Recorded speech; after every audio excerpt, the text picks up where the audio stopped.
Hello students, in continuation of collision, we'll start with the oblique impact of a smooth sphere against a fixed plane. ठीक है? So one dimensional collision, two dimensional collision के बारे में आपको basic idea पिछले classes से मिल गया होगा. ठीक है? चलो एक केस लेते हैं स्टूडेंट्स. मान के चलो ये एक ग्राउंड सरफेस है, राइट है ना? Draw with me. A sphere of mass m collides with a fixed plane with initial speed u. Like एक body है यहाँ पर जिसका मास a है, जो कि नॉर्मल के साथ है ना, वो इसके साथ एक इस तरह के एंगल में, राइट है ना, तो u स्पीड में अल्फा एंगल में वो स्ट्राइक करता है ना. मैंने जिस डायरेक्शन में एरो दिया है वो स्ट्राइक करता है. This angle is alpha. Students, अगर मैं इस u का दो कंपोनेंट निकालूं, एक इस एक्सिस में और एक इस कंपोनेंट पे, अगर ये अल्फा है ये भी तो अल्फा हो जाएगा ना. ये सब no. And this is going to be u Yes, alpha and this is going to be u sine alpha, है ना. और मान के चलो यहाँ पर कलाइड करने के बाद फिर वो इस तरह जा रहा है कुछ v स्पीड में. कौन सी स्पीड में जा रहा है? वो v स्पीड में जा रहा है and making an angle beta. ठीक है नहीं? तो अगर मैं v का फिर कंपोनेंट निकालूं, इफ दिस इज बीटा, अगर मैं इसका एक कंपोनेंट इस डायरेक्शन में, इसका एक कंपोनेंट इस डायरेक्शन में निकाल लूं, so this is beta means if this angle is going to be beta, this angle will be beta. ये सब नो. ये एक लाइन है, अगर ये एंगल बीटा है तो ये एंगल भी बीटा हो जाएगा ना. So this is going to be v cos beta and this is going to be v sin beta, है ना. है कि नहीं स्टूडेंट्स? कॉन्सेप्ट समझ पे आ रहा है? yes, sir. Sphere of mass m collides with a fixed plane with an initial speed u at an angle alpha with normal, and the sphere rebounds with speed v at an angle beta with normal, and plane is fixed, right? तो आप यहाँ पर लिख सकते हो, just write a sphere, just write a sphere of mass m, a sphere of mass m collides with a fixed plane, collides with a fixed plane with initial speed u, with initial speed u at an angle alpha, just write at an angle alpha with the normal, at an angle alpha with the normal. The sphere rebounds with speed v, the sphere rebounds with speed v at an angle beta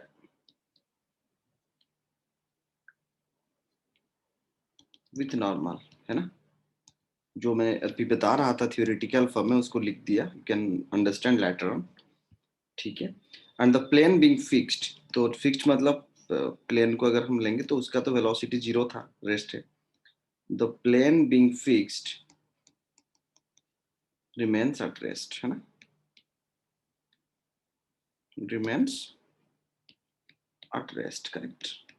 लेकिन student देखो, अगर मैं यहाँ पर velocity of approach और velocity of separation की बात करूं, अगर मैं cos बीटा की बात करूं, आप देख सकते हो यहाँ पर v cos बीटा में वो जा रहा है यहाँ से इस तरफ, है कि नहीं, इस तरफ, और u cos अल्फा में इस तरफ आ रहा है. अगर मैं सिर्फ x एक्सिस के बात करूं, क्योंकि देखो u साइन अल्फा इस तरफ था, v साइन बीटा इस तरफ हुआ, है कि नहीं. तो डाउनवर्ड कंपोनेंट को अगर इस डाउनवर्ड कंपोनेंट को अगर नेगेटिव ले लूंगा, अपवर्ड कंपोनेंट को पॉजिटिव ले लूंगा, है कि नहीं. और इसका तो ये जीरो था फाइनली. तो ये मतलब जब यहाँ पर आया तो ये जो ये है, ये एक सरफेस है ना, ये एक बॉडी की तरह हम ट्रीट करेंगे ये जो सरफेस को. तो यहाँ पर हम लिख सकते हैं वेलोसिटी ऑफ सेपरेशन मतलब v cos बीटा में जा रहा है और माइनस जीरो, क्योंकि ये तो रेस्ट पे था ना, is equal to minus e of minus u cos alpha minus zero.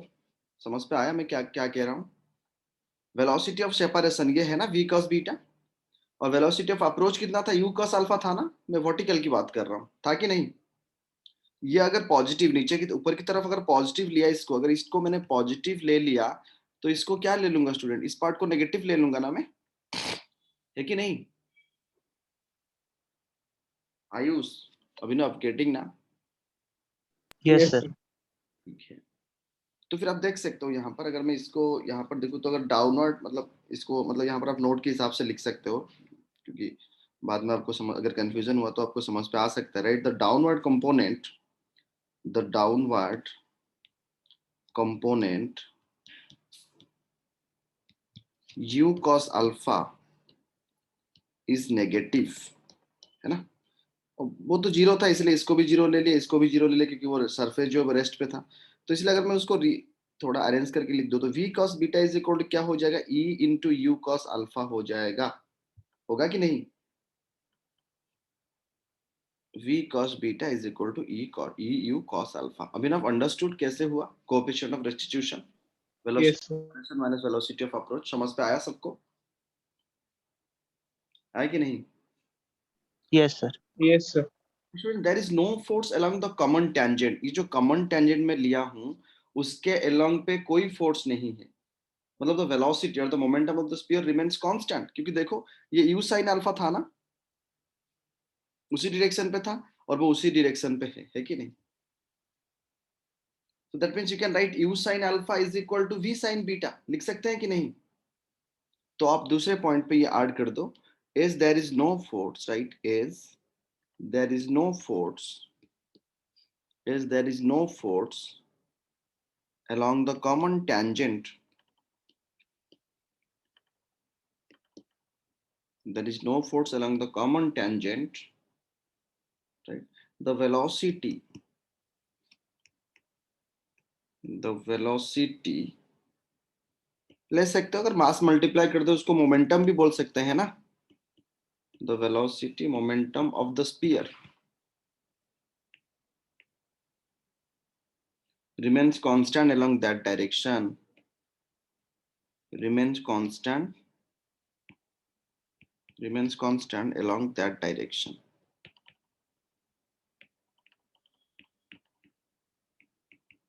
understood।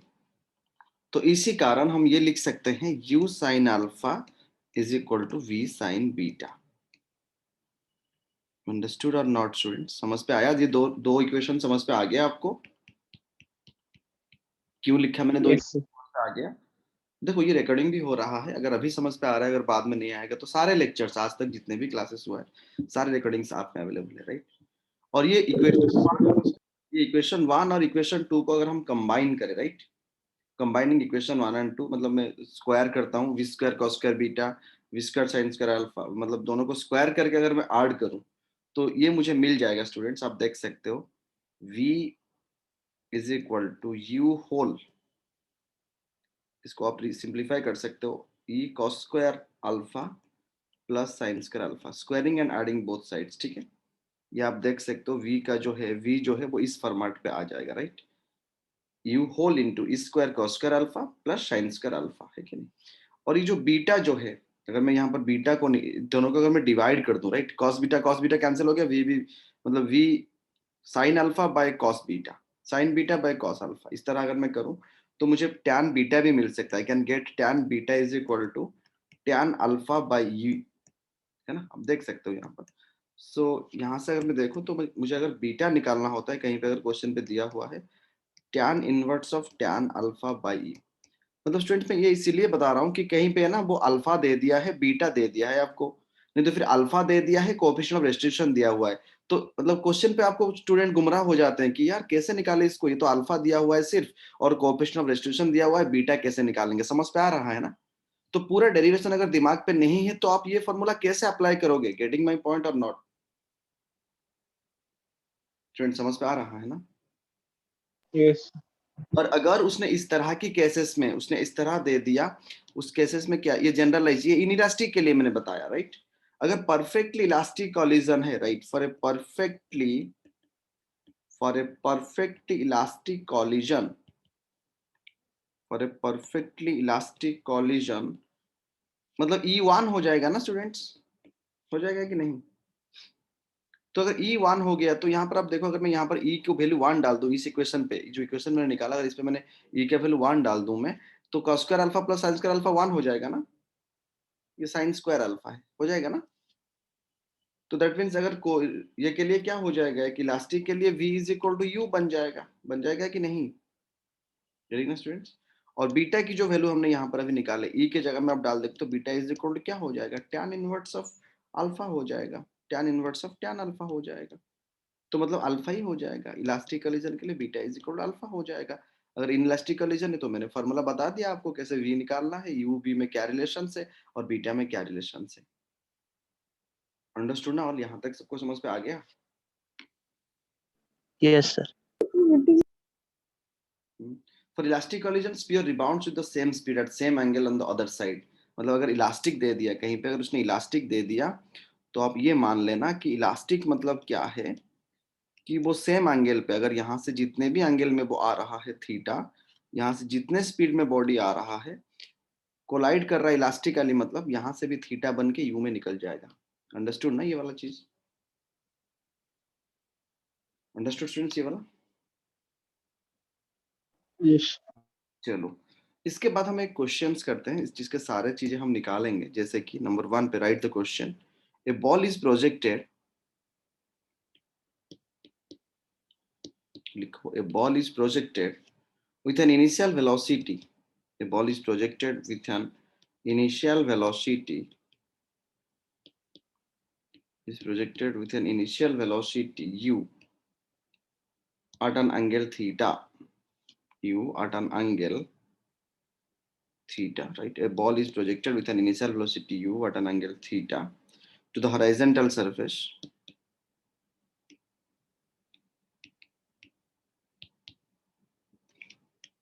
theta to the horizontal surface, right?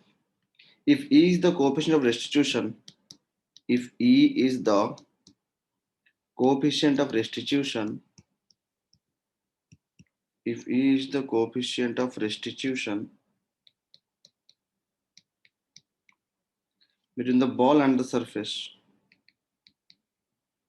between the ball and the surface,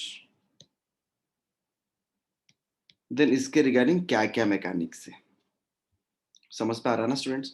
मतलब ये दिया हुआ है क्वेश्चन पे, लिटरली अगर मैं बताऊं तो ये मेरा y एक्सिस है, ये मेरा x एक्सिस है, यहां से मैंने एक बल्ब को u स्पीड में थ्रो किया, राइट? तो वो क्या करेगा, इस तरह जाएगा, एक रिबाउंड करेगा, फिर यहाँ से एक रिबाउंड करेगा, फिर यहाँ से एक रिबाउंड करेगा, है कि नहीं? ये पहला रिबाउंड है, ये सेकेंड रिबाउंड है, ये थर्ड रिबाउंड है, इस तरह होगा कि नहीं? स्टूडेंट्स गेटिंग ना?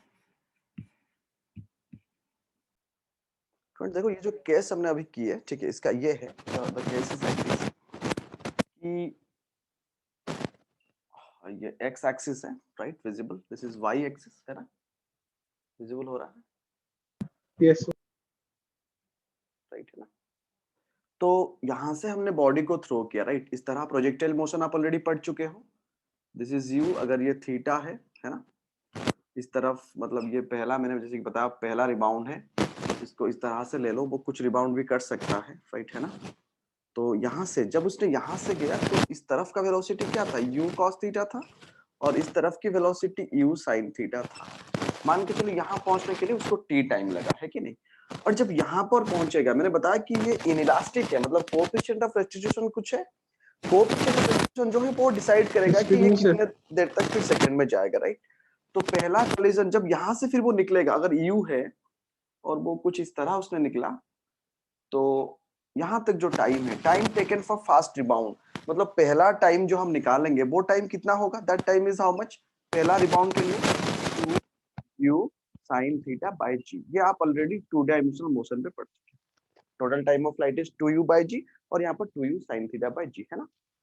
और स्टूडेंट्स देखो मैंने बताया कि वो coefficient of restitution is e, अगर मैंने यहाँ से u से थ्रो किया, जब वो यहाँ से निकलेगा, राइट, जब वो यहाँ से निकलेगा वेलोसिटी कुछ अलग होगा ना, कम हो जाएगा। Velocity is v1, fast rebound के बाद जो वेलोसिटी उसको मिलता है, and that v1 is nothing but e times of u, already हम पढ़ चुके हैं। लास्ट टाइम में हमने जो पढ़े थे लास्ट क्लास में, उसमें क्या हो रहा था, बॉडी से ड्रॉप हो रहा था, एक पर्टिकुलर हाइट से मैंने ड्रॉप किया बोर्ड, इस साइड से मैंने ड्रॉप किया था, फिर सेकंड साइड तक आया, फिर सेकंड टाइम, इस तरह वो एक लाइन पे ड्रॉप हो रहा है।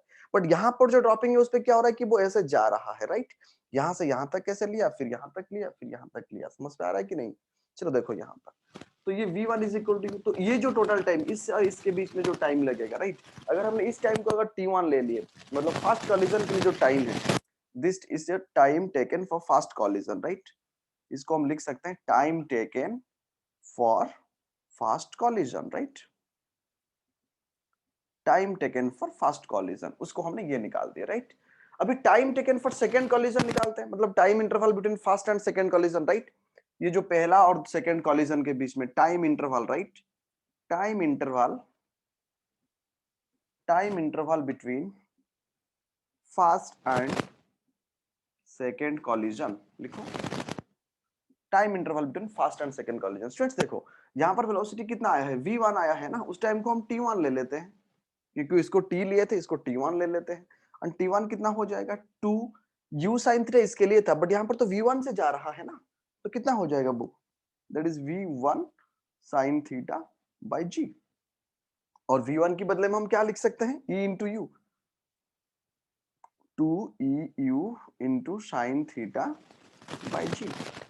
मतलब स्टूडेंट देखो, ये जो हमने निकाले 2u sin theta by g, right? और यहाँ पर क्या निकाले, 2 into e मतलब coefficient of restitution, 2eu sin theta by g हमने निकाले। तो अगर मैं e को बाहर ले आऊं, so that means t1 is equal to how much, e times of t हो जाएगा ना। मतलब फर्स्ट कॉलिजन के लिए टाइम लगा इतना, फर्स्ट टू सेकंड कॉलिजन के लिए टाइम लगा ये t1 एंड et, राइट? तो e into t हो गया कि नहीं? Understood students? ये वाला पार्ट सबको समझ पे आया? Just same. ये हमने निकाल दिया कि पहला कॉलिजन के लिए जो टाइम आया that is 2u sin theta by g। Second मतलब फर्स्ट और सेकंड के लिए जो टाइम इंटरवल आया उसको भी हमने निकाल दिया, मतलब करके कि e टाइम्स ऑफ t आ गया, राइट? फिर सेकंड और थर्ड के लिए जो कॉलिजन है, right, this is second and this is third collision. और यहां से क्या हो रहा है, ये v1 है, मान के चलो उसने v2 वेलोसिटी पे आया, and v2 is equal to e times of v1 है ना, and that v1 is equal to again e times of u। So कितना आ गया, e स्क्वायर u टाइम्स आ गया ना स्टूडेंट्स, v2 आ गया ना। सो अगर मैं यहाँ पर लिखूं कि time interval between second and third collision, right? यहाँ पर हम लिख सकते हैं time interval between second and third collision. यहाँ पर लिखो टाइम इंटरवल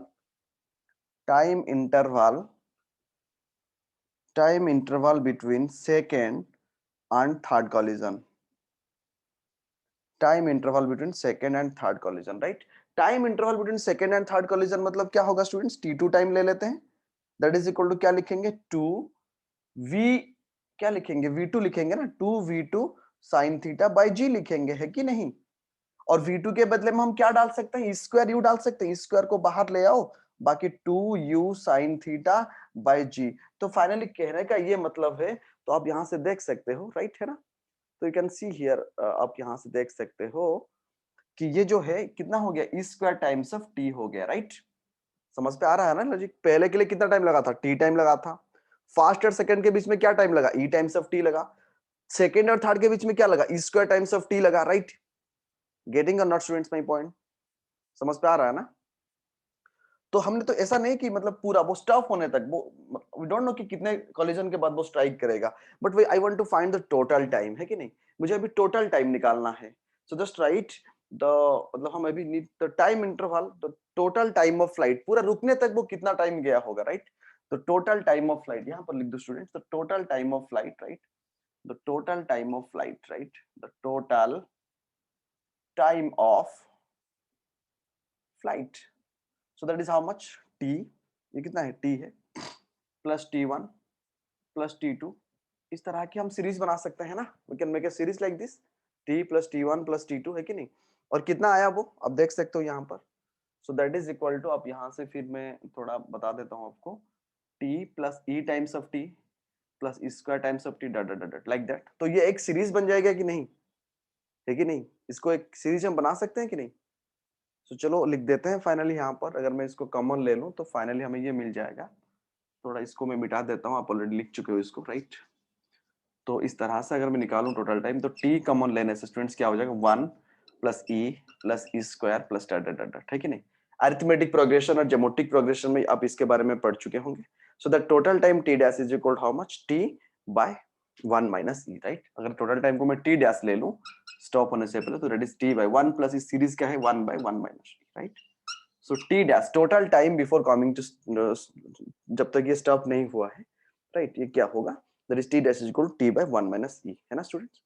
और अगर कॉलिजन इलास्टिक है, ठीक है ना, अगर कॉलिजन इलास्टिक है, मतलब इलास्टिक मतलब समझते हो ना, मैंने बताया था कि अगर मैं इस साइड से फ्री फॉल करवा रहा हूं, अगर इलास्टिक है तो फिर इस साइड तक आ जाएगा ना। तो इलास्टिक के लिए कोएफिशिएंट ऑफ रेस्ट्रिक्शन कितना है? ई है ना। If the collision is elastic, अगर यहाँ पर आप एक सब केस लिख दो, इफ इट इज इलास्टिक, अगर ये इलास्टिक है तो फिर ई कितना हो जाएगा? ई 1 हो जाएगा। अगर मैं ई 1 डाल दूं तो मतलब t dash is equal to क्या हो जाएगा? Something by zero is infinity ना, something by zero is infinity और नॉट। तो मतलब वो रिबाउंड होता Yes, sir. रहेगा, रिबाउंड होता रहेगा। मतलब ये मतलब इलास्टिक कोलिजन में क्या होगा, वो ऐसा मतलब रेस्ट पे नहीं आएगा फाइनली, राइट। तो टी टेंड्स टू कितना? इन्फिनिटी तक हो जाता है, right. Just note it students, just note it. देखो ये हमने टाइम की बात कर ली है कि नहीं। अगर वो हॉरिजॉन्टल डिस्टेंस की बात करें, ये रेंज की बात करते हैं अभी, राइट। सेकंड पॉइंट पे हम टाइम की बात कर लिया, अभी दूसरी केस में हम रेंज की बात करेंगे। मतलब ये पूरा रुकने तक इस तरह अगर वो चलता रहता है तो कितना डिस्टेंस जाने के बाद हॉरिजॉन्टली रुक जाएगा, राइट। तो थोड़ा लिख दो, तो horizontal distance covered by the ball before fast collision, पहला कोलिजन से पहले हॉरिजॉन्टल का फार्मूला क्या फार्मूला है? u square sin 2 theta by g. Do you remember? Motion in a plane. Yes, sir. So Yes, sir. write the horizontal distance. Write the horizontal distance covered by the ball. Horizontal distance covered by the ball before fast collision. Before fast collision is r is equal to u square sin 2 theta by g, right? है ना students? And that is nothing but u cos theta into t, है कि नहीं? u cos theta into time t, क्योंकि हम already time निकाल चुके हैं ना। अंडरस्टैंडिंग और नॉट? कौन वेलोसिटी उसको लेके जा रहा है इस तरफ? u cos थीटा ना। और एक पहला अटेम्प्ट के लिए, पहला स्ट्राइक के लिए जो टाइम लगता है उसको हम t लिए हुए हैं कि नहीं? यहां तक समझ पे आया कि नहीं? अरे Yes, sir. ठीक है। तो ये हो गया फर्स्ट कोलिजन। चलो सेकंड में बताता हूं। The horizontal distance covered by it in first and second collision, right. The horizontal distance covered, the horizontal distance covered by the ball, the horizontal distance covered by the ball before, by the ball, not before, between first and second collision, right? Between first and second collision, है ना। आराम से देखो students, जबकि हमने ये निकालते, let that one is r1, r1 is equal to u cos theta, u cos theta into e into t, that is e into r। ये कैसे लिखा मैंने? टी था, सेकंड में कितना टाइम लगता है? ई टी लगता है ना, है कि नहीं? सेकंड टाइम में जो ये टाइम हम टी लिए थे, सेकंड पे क्या लगेगा? T one, and t one is equal to how much? इसको मैं ऐसे लिख सकता था, u cos theta into t one लिख सकता था, है कि नहीं? और टी1 की बदले में क्या लिख सकते हैं? ईटी लिख सकते हैं ना। That means that is e times of initial horizontal range. Getting और not? Yes, sir. Like that you can write between, मतलब horizontal distance covered between, horizontal distance, right, horizontal distance covered between second and third collision, that is r2 is equal to u cos theta into e square times of t, right? So that is equal to e square r, है ना। समझ पा रहा है कि नहीं students? अभी हम एक एक करके ऐड कर देंगे। Total horizontal distance covered by the ball, right. total horizontal distance, total horizontal distance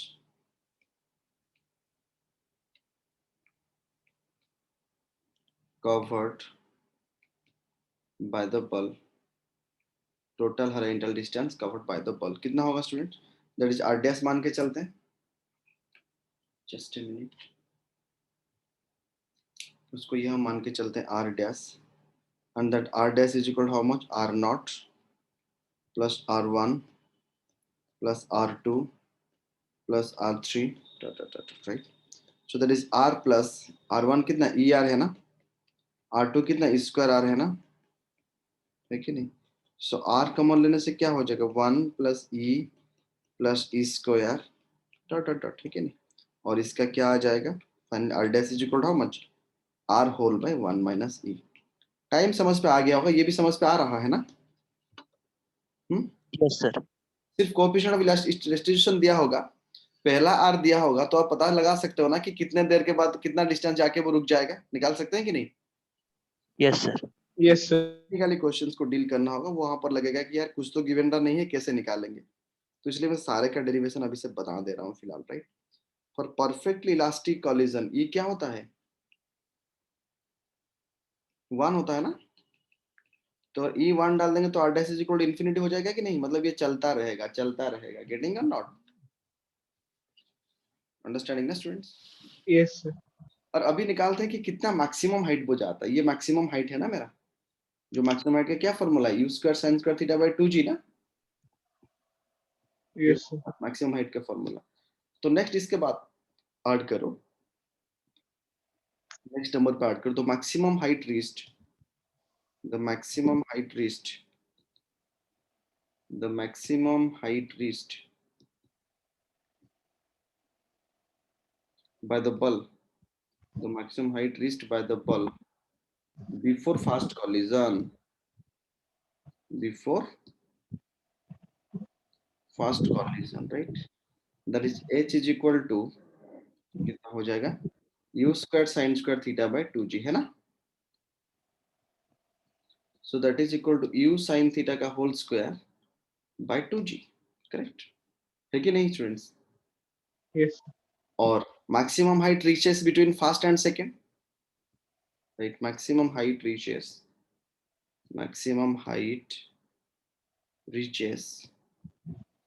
between first and second collision, between first and second collision is h dash is equal to how much e times हो जाएगा ना students, e times हो जाएगा कि नहीं by 2g, that is e square times of h हो जाएगा ना।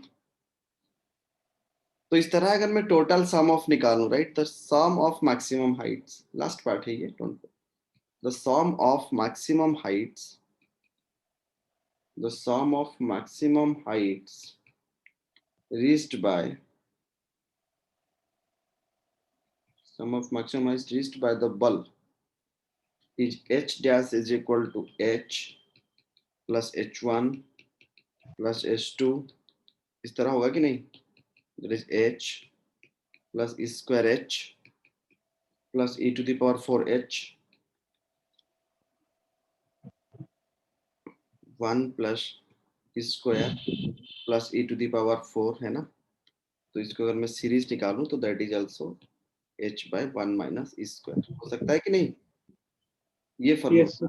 डेरिवेशन इसीलिए बता रहा हूँ कि मतलब दिमाग पे पूरा रह जाए चीजें, है कि नहीं? सारे मैकेनिक्स का ऑलमोस्ट ये लास्ट पार्ट है, इसके बाद हम सेंटर ऑफ मास स्टार्ट करने वाले हैं, थोड़ा एनसीईआरटी डिस्कशन करके, राइट? आप एनसीईआरटी की एक्सरसाइज कंप्लीट करो पहले, ठीक है? If the collision is elastic then E is equal to 1 हो जाएगा और वो इस तरह चलता रहेगा, S dash is equal to infinity, understood? Yes, sir. समझ में आया ना स्टूडेंट्स? Yes, sir. तो ये एक लास्ट पार्ट था कॉलिजन की कॉन्सेप्ट की, बाकी